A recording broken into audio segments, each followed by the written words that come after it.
with an update in the market. And one of the things I see in the news regularly and I get asked about is, where's the housing market headed?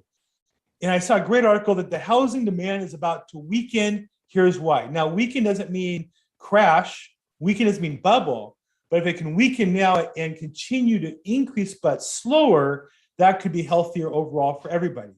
It's been a historic year and a half for everybody in so many ways, politically, economically, spiritually, sports-wise, entertainment-wise, everything, and real estate. And we've had this incredible run-up during the pandemic with so many businesses suffering. Our industry has continued to do well, and historic rises in prices. But it can't continue forever. Here's a couple of factors I want you to think about. One, we see already an increase in the number of listings. Now, a lot of real estate agents will say there's not much inventory. The truth is there's been more inventory than ever that's come off market, meaning sellers working directly with investors, real estate agents taking properties that are off market right to their buyers and getting them into escrow.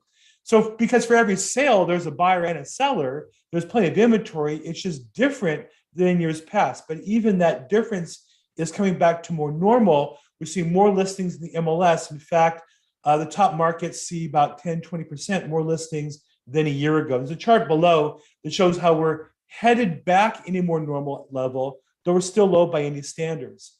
A second big factor is lumber prices. Lumber prices factor importantly into new home building.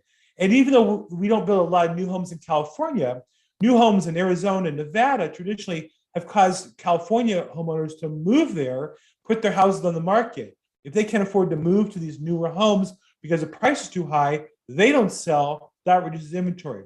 We've all heard that lumber prices went up, but many people haven't heard that lumber prices since have come down about 40% and are now lower today than they were at the beginning of the year. There's a great article here in CNBC that shows how much has come down from about $1,670 per thousand board feet back to a more traditional $470 per $1,000 board foot. What does that mean? Well, it means that the cost to build a new house or renovate a house or add-on has come down, which will create more opportunities for buyers to buy property and more inventory to come into the market. Now, there's a couple negative factors. One big one is unknown still is the moratorium on tenant evictions, which just got continued again, at least for a month, probably going to go on for several months here in Los Angeles, and who really knows? Why does that cause a reduction, increase in prices? Because those properties can't come to the market. They're basically zombie properties. The owner wants to get rid of the tenant's not paying the full amount of rent, and the seller can't sell the house with a problem tenant, or it's very difficult. I do represent investors who will buy properties with problem tenants in place, but they want a discount for their time and money and legal fees.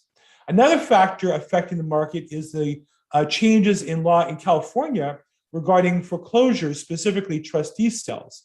Very complicated topic, glad to talk to you about it, but the bottom line is there are less properties being brought to foreclosure, which then causes the lender to buy the property back, sell it on the market to an investor. The investor fixes up and brings it back to the market. And that's another source of inventory that basically has been on hold the whole pandemic. And it looks like, based on change in California law, will continue to only trickle back in the inventory rather than as a normal flow like in the past. Well, what's all this mean? It looks like housing prices have maybe hit a threshold where it's starting to slow down. Still, it's a healthy market, and prices are going up a bit, but not by the double digit or more numbers that we've seen in the past. We're seeing less multiple offers, so buyers who've been frustrated are starting to see opportunities, and sellers are seeing great prices come to the market and take advantage of it, being able to move or restructure their finances in ways never imagined before. If I can help you at all, call me, text me, email me down below is my contact info. You can put a comment in the chat box wherever you're watching this. I look forward to helping you make the right decision for your family, whether it's to buy or sell. I'm here to help you. All the best.